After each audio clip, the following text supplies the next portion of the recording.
Hello friends, सबका साथ सबका विकास, सभी को मेरा प्यार भरा नमस्कार। कैसे हैं आप सभी लोग? खुश होंगे, मस्त होंगे और स्वस्थ होंगे, ऐसी मैं आशा करती हूँ।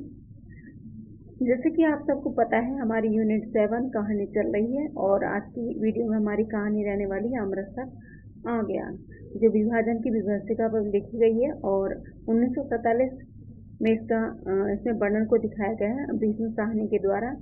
विभाजन की विभीषिका इसमें दर्शाया गया है। बहुत ही प्यारी, बहुत ही रोचक कहानी है। आपको बहुत ही पसंद आएगी ये वाली कहानी। अच्छा लगता है इसको, कहानी को पढ़ने में। तो चलिए देखते हैं, अमृतसर आ गया को देखेंगे, पढ़ेंगे हम आज।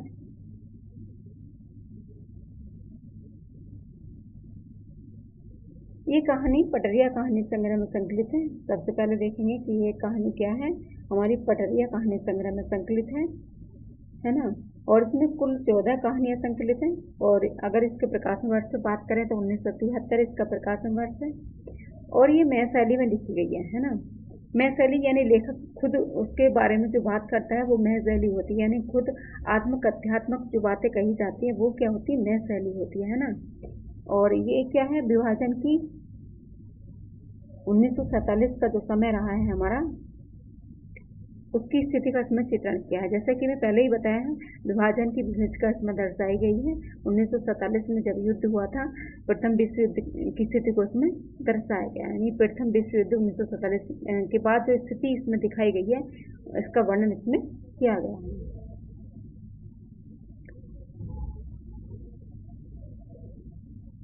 तो देखेंगे भीष्म कहानी के जो कहानी संग्रह है वो कौन कौन से कहानी संग्रह, ये आज हम इसको देखने वाले हैं।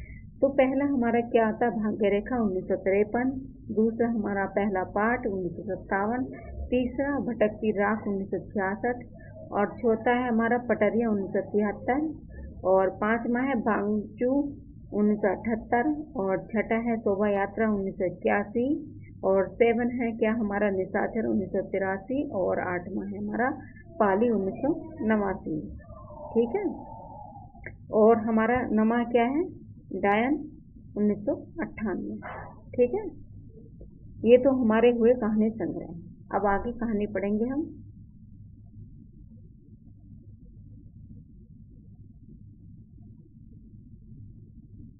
कहानी अमृतसर आ गया।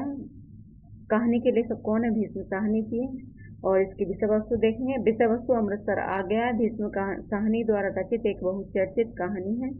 और जो भारत और पाक विभाजन, ये भारत और पाकिस्तान के विभाजन के परिदृश्य को इसमें प्रस्तुत करता है। ये वाली जो कहानी है, यानी भारत और पाक का जो विभाजन हुआ था 1947 में, 47 के बाद उसका जो विभाजन इसमें इसके परिदृश्य में इसे दर्शाने के प्रयास किया है भीष्म साहनी के द्वारा। इसके पात्रों पर अगर हम बात कर लें तो इसके पात्र में कौन है हमारे, एक कथावाचक है, बाबू है, सरदार पठान है और बुढ़िया है ना। कथावाचक है, बाबू है, सरदार है, पठान है और बुढ़िया।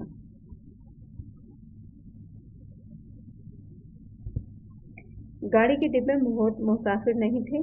मेरे सामने वाली सीट पर बैठे सरदार जी देर से मुझे लाम के किस्से सुना रहे थे, है ना। वह लाम के दिनों में बर्मा की लड़ाई में भाग ले चुके थे, यानी कि वो लाम के दिनों में बर्मा की जो लड़ाई हुई थी उसमें भाग ले चुके थे। कौन, सरदार जी। डिब्बे में 3 पठान व्यापारी भी थे।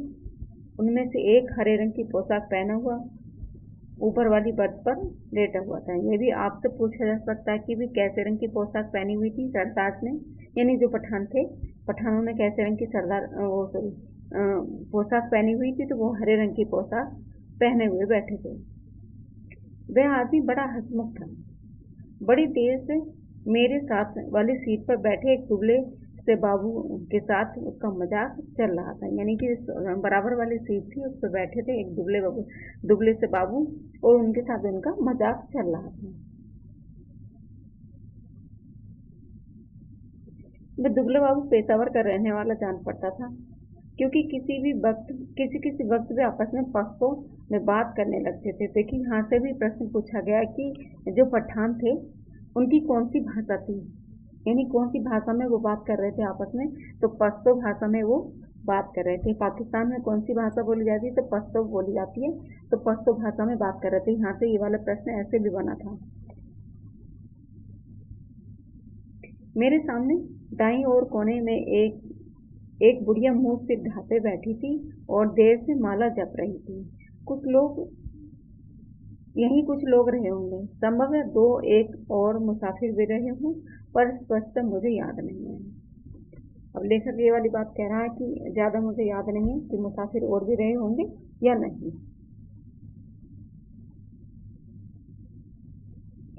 उन्हीं दिनों पाकिस्तान के बनाए जाने का ऐलान किया गया, यानी पाकिस्तान को बनाए जाने का ऐलान किया गया।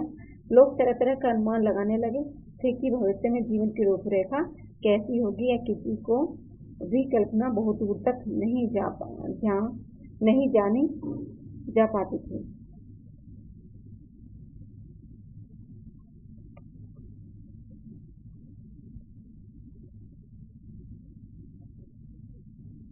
मिल बैठने के ढंग में, गपशप में, हंसी मजाक में कोई विशेष अंतर नहीं आया। कुछ लोग अपने घर छोड़कर जा रहे थे, अन्य लोगों को उनका मजाक उड़ा रहे थे, और कोई नहीं जानता था कि कौन सा कदम ठीक होगा और कौन सा गलत होगा। एक और पाकिस्तान बन जाने का जोश, तो दूसरी ओर हिंदुस्तान के आज़ाद हो जाने का जोश। यानी भारत और पाकिस्तान अलग अलग हो गए हैं, तो दोनों में अलग अलग, एक तो पाकिस्तान होने का, अलग होने का जोश, बन जाने का जोश, और दूसरा हिंदुस्तान आज़ाद होने का जोश।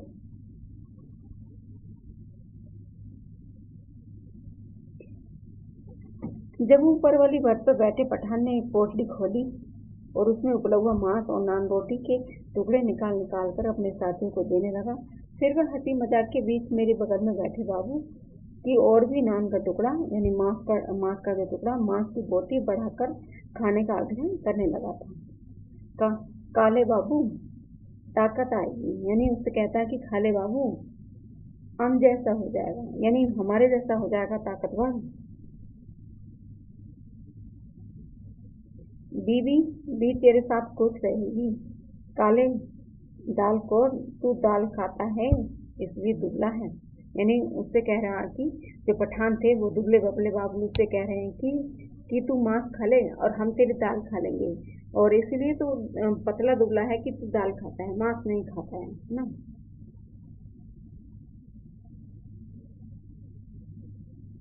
अब दूसरे पठान ने हंसकर कहा, ओ जालिम, हमारे हाथ से नहीं लेता तो ये अपने हाथ से उठा ले, खुदा कसम बकरे का गोश्त है और किसी चीज का नहीं। ऊपर बैठा पठान चहक कर बोला, ओ खंजीर के तुम, इधर तुम कौन देखता है? हम तेरी बीवी को नहीं बोलेगा। ओ तू अमीर के साथ बोटी तोड़, हम तेरे साथ दाल पिएगा। यानी वो कहता है कि तू हमारे साथ क्या कर, बोटी तोड़, हम तेरे साथ दाल पिएगा। यानी वो दोनों आपस में डीलिंग करने की बात करते हैं कि तू हमारा खाना खा, हम तेरा खाना खाते हैं। तभी स्टेशन पर गाड़ी रुकी और नए मुसाफिरों का रेला अंदर आ गया। बहुत से मुसाफिर एक साथ अंदर घुसते चले आए थे। कौन सा स्टेशन है? किसी ने पूछा कि स्टेशन कौन सा है? तो वजीराबाद है शायद। मैंने बाहर की ओर देखकर कहा। नल पर खड़े कुछ लोग 3-4 आदमी रहे होंगे, इधर उधर अपने डिब्बे की ओर भाग गए थे। कहीं कोई गड़बड़ है? मेरे पास बैठे दुबले बाबू ने कहा कि कहीं कोई गड़बड़ है। दरवाजे पर शोर बढ़ता जा रहा था। तभी मैले कुचैले कपड़ों में लटकती मूछों वाला आदमी दरवाजे में से अंदर घुसता हुआ दिखाई दिया। चीकट मैले कपड़े जरूर कहीं हलवाई की दुकान का काम करता होगा। वह लोगों की शिकायतों और आवाजों की तरफ ध्यान दिए बिना दरवाजे की ओर घूमकर बड़ा सा काले रंग का संदूक अंदर की ओर घसीटने लगा।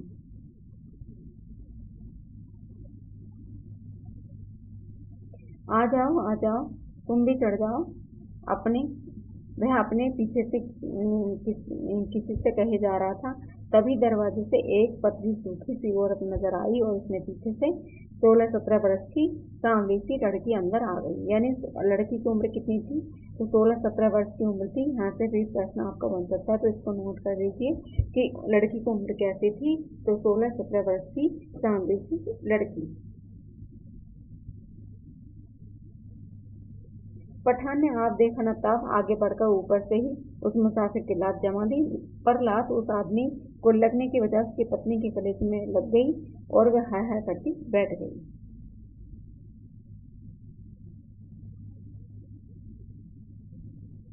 उतरो, नीचे उतरो, वह आदमी हड़बड़ा कर चिल्लाया और आगे बढ़कर खाट की पट्टियां और गठरियां बाहर फेंकते हुए दरवाजे का डंडहरा पकड़कर उसने नीचे उतर गया। ये जो दरवाजे पर डंडा लगा हुआ था उसे पकड़कर नीचे उतर गया। उसने पीछे से उसकी बाकुल बेटी और उसकी पत्नी कलेजों को दोनों हाथों से दबाए हाय हाय करती नीचे उतर गई। यानी उसने ऐसी लात मारी थी उसके कलेजे में कि बेचारी बहुत परेशान हो गई, हाय हाय करने लगी, उसको दर्द होने लगा। गाड़ी प्लेटफॉर्म छोड़कर आगे निकल गई और शहर पीछे छूट रहा था। तभी शहर की ओर से उठते हुए धुएं के बादल और उसमें लपलपाती आग के शोले नजर आने लगे। दंगा हुआ है, स्टेशन पर सभी लोग भाग रहे थे, कहीं दंगा हुआ है। शहर में आग लगी थी। डब्बे भर में मुसाफिरों को पता चल गई कि वह लपक लपक कर खिड़कियों के पास आग का दृश्य देखने लगे। यानी कि दिखाया गया है कि कहीं न कहीं यहाँ दंगा चल रहा है। घूमकर डिब्बे के अंदर देखा, दुबले बाबू का चेहरा पीला पड़ गया था, माथे पर पसीने की परत किसी मुर्दे के माथे की तरह चमक रही थी। कौन सा स्टेशन था यह? डिब्बे में किसी ने पूछा। वजीराबाद। यानी कि यहाँ से भी ये भी प्रश्न बना था पिछली बार की जहाँ दंगा हुआ था वो स्टेशन कौन सा था, यानी किसी स्टेशन पर दंगे हुए थे। तो वजीराबाद ऐसा स्टेशन था जिस पर दंगे हुए थे। जवाब मिलने पर डिब्बे में एक प्रतिक्रिया हुई। पठानों के मन का तनाव फौरन ढीला पड़ गया, जबकि हिंदू सिख मुसाफिर की चुप्पी ज्यादा गहरी हो गई।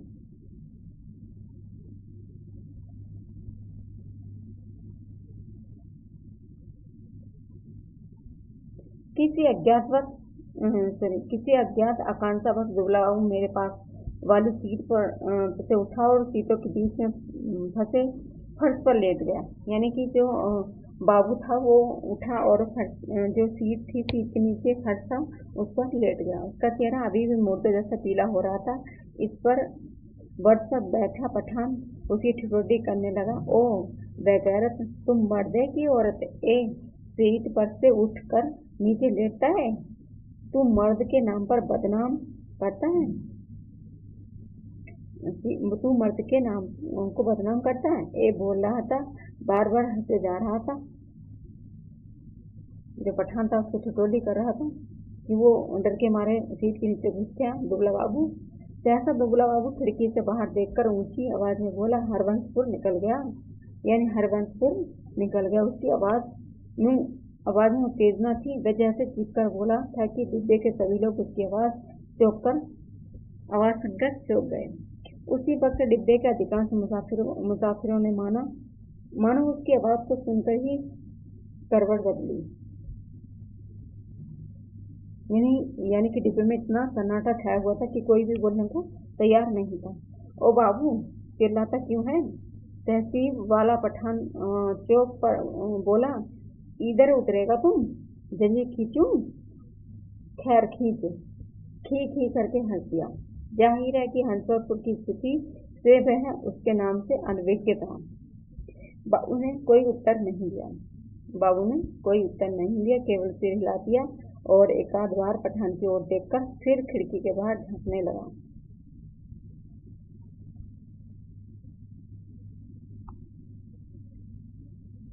शहर आ गया। फिर उसने ऊंची आवाज में चिल्लाया, अमृतसर आ गया। फिर उसने फिर से कहा, उछलकर खड़ा हो गया।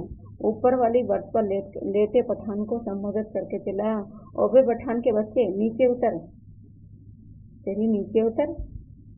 यानी कि अब पठान को उसने धमकी देनी चालू की कि नीचे उतर, अमृतसर आ गया। क्योंकि अब जो हिंदुओं का इलाका आ गया और वह बाबू चिल्लाने लगा और चीख चीख कर गालियां बकने लगा।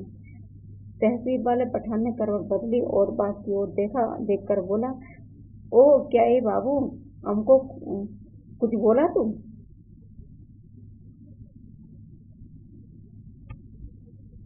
बाबू को तेजी देखकर वह मुसाफिर भी उठ बैठे। नीचे उतर, तेरी मैं हिंदू औरत को लात मारता है, हरामजादे, तेरी गुस्स।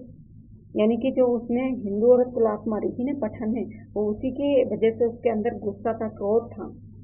किसके? दुबले पतले बाबू के।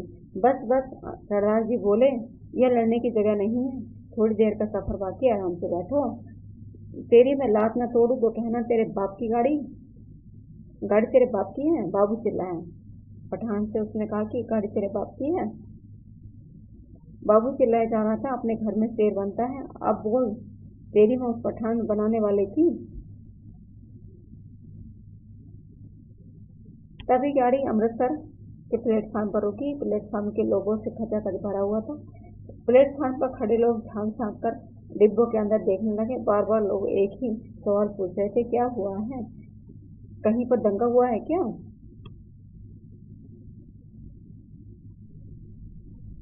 खचाखच भरे प्लेटफॉर्म पर शायद इसी बात की चर्चा चल रही थी कि पीछे क्या हुआ है।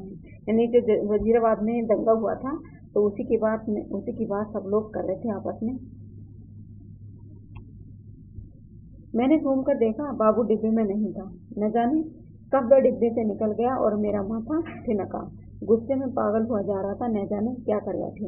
इसी बीच डिब्बे में तीनों पठान अपनी अपनी गठी उठाकर बाहर निकल गए। यानी कि जो पठान थे उनको डर लग गया कि भी अब हिंदुओं का इलाका आ गया, इसीलिए वो भी उठकर डिब्बे से चले गए। क्योंकि जो दुबला बाबू था वो बहुत क्रोध में था।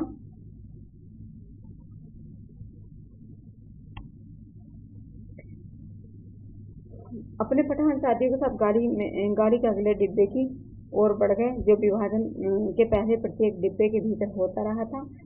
अब सारी गाड़ियों के स्तर पर होने लगा था। यानी जो विभाजन की बात चल रही थी, तो वो सारी गाड़ियों के में होने लगी। तभी सहसा एक और मुझे एक बाबू आता हुआ दिखाई दिया। उसका चेहरा अभी बहुत पीला था, माथे पर बालों की लट झूल रही थी। नजदीक पहुंचा तो मैंने उसे देखा। उसने अपने दाएं हाथ से लोहे की एक छड़ उठा ली और जाने वह उसे कहाँ मिल गई थी। डिब्बे में घुसते ही समय उसने छड़ को अपनी पीठ के पीछे कर लिया। यानी उसने अपनी जो छड़ लेकर आया था लोहे की, उसने उसको दुबका लिया। निकल गए हरामी मादर, सबके सब निकल गए। फिर से वह चिटपटाकर उठ खड़ा हुआ, चिल्लाकर बोला, तुमने उनको जाने क्यों दिया? तुम सब नामर्द हो, बुज़दिल।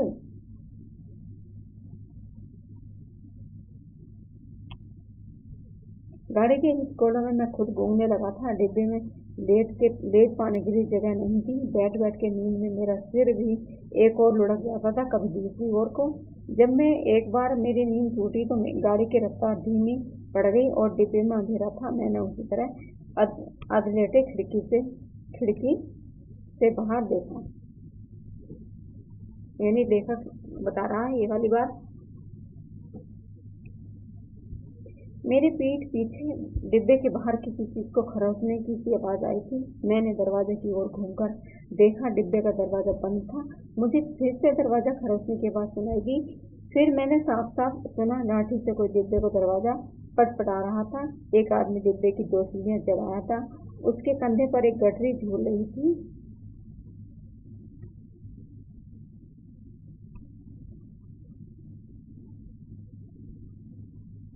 और हाथ में एक लाठी थी। उसने बदरंग से कपड़े पहन रखे थे और उसके दाढ़ी भी थी। गाड़ी के साथ साथ एक औरत भागती चली आ रही थी। नंगे पांव उसने 2 कटोरियां उठा रखी थी। बोझ के कारण उसे जोड़ा नहीं जा रहा था। वह आदमी हाँफ रहा था, खुदा के लिए दरवाजा खोलो, मेरे साथ औरत जाता है, गाड़ी निकल जाएगी। नहीं है जगह, बोल दिया, उतर जाओ गाड़ी पर से। बाबू चिल्लाया और छड़ भर के लपक का दरवाजा खोल दिया।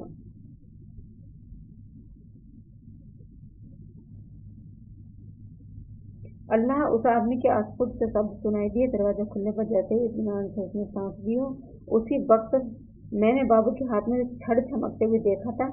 एक ही भरपूर बार से उसने मुसाफिर के सिर पर वार कर दिया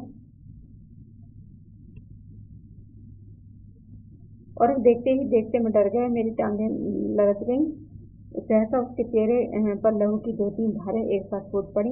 मुझे उसके खुले होठ और चमकते दांत नजर आए थे। वह एक दो बार अल्लाह अल्लाह गुदगुदाया, फिर उसके पैर लड़खड़ा गए। यानी कि जो व्यक्ति था बाबू, दुबला पतला जो बाबू था, उसने जो छड़ ले रखी थी, उसने उस व्यक्ति को जैसे ही वो अंदर आया उसको उसने मार दी। क्यों?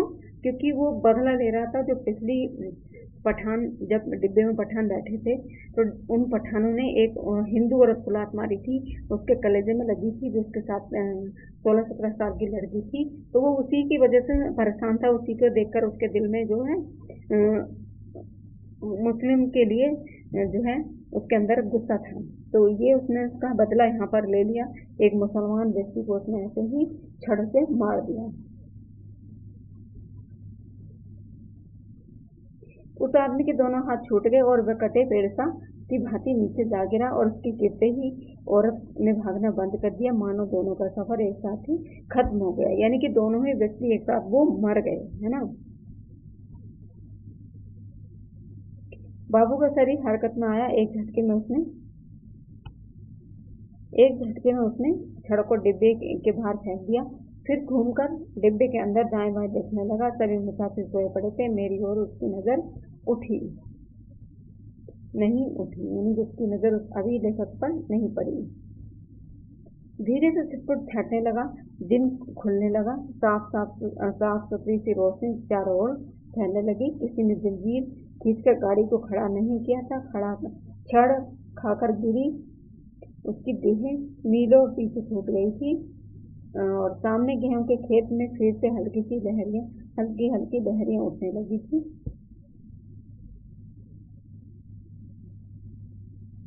सरदार जी के बदन खुजलाते उठ बैठे, यानी सरदार जी अपना बदन खुजाते हुए उठ बैठे। मेरे बगल में बैठा बाबू दोनों हाथ सिर के पीछे रखे सामने की ओर देखे जा रहा था।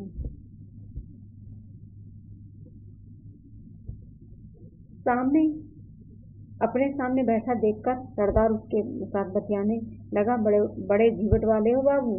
यानी ये भी प्रश्न यहाँ से पूछा जा सकता है कि ये बड़े जीवट वाले हो बाबू, दुबले पतले हो पर बड़े गोते वाले हो। ये तो यहाँ भी प्रश्न ये भी बन सकता है। ये मौत है ना।